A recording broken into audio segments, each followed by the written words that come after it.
So, first night proper in the new gaff. Jeff Mills was the last thing I saw on Pitchfork, and they gave it a 10 out of 10, a different live album. I'm going to listen to, I can't remember what it's called, something blue, but it sounds fantastic. The intro was amazing. Track 2, sorry, I haven't got the internet and I can't be bothered to go in and out on Spotify on my phone to check. It was just a magnificent piece of music. I sat here, it was orchestral, it was beautiful, and I really, really enjoyed that. Who is this man? Got to find out. It's a techno album. I thought it was a classical or something like that, or even sort of African or something, but it's actually like a techno album I've never ever heard before. It's the first time the drums beat's been in for 20 minutes. Brilliant. Track 4, I think. This is just sending me to a wonderful place. Made me think of a good friend of mine, Scott. It's just really, really good music. I'm enjoying every moment. Track 5, back to the classical. What beautiful classical.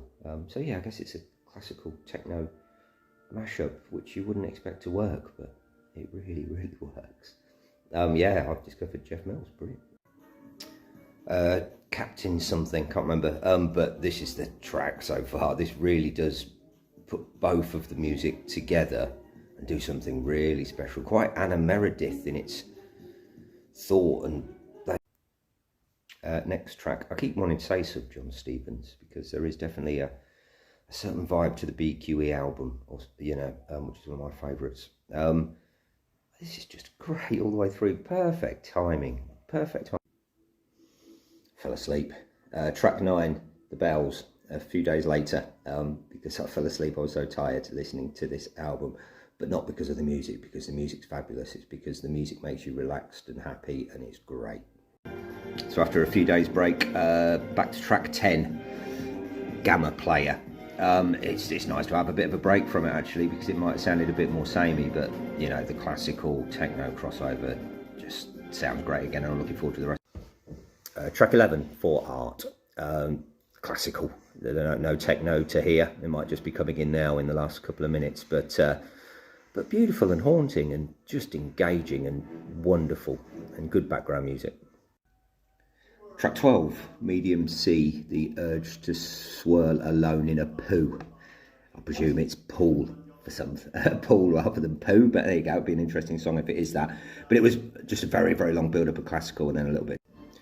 Track 13, Amazon.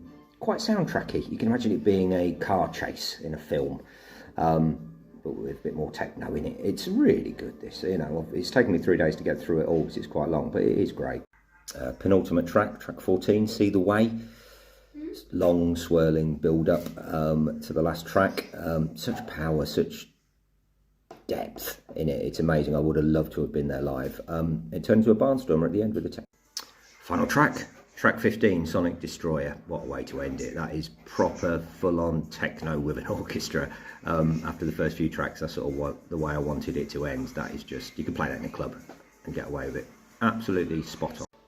So my overall review of Jeff Mills' Blue Potential live is that it was a lovely surprise. At the beginning I thought we got a classical album, then you realise it's a classical techno live crossover thing that is just a treat for your ears, and you should definitely go and listen to it.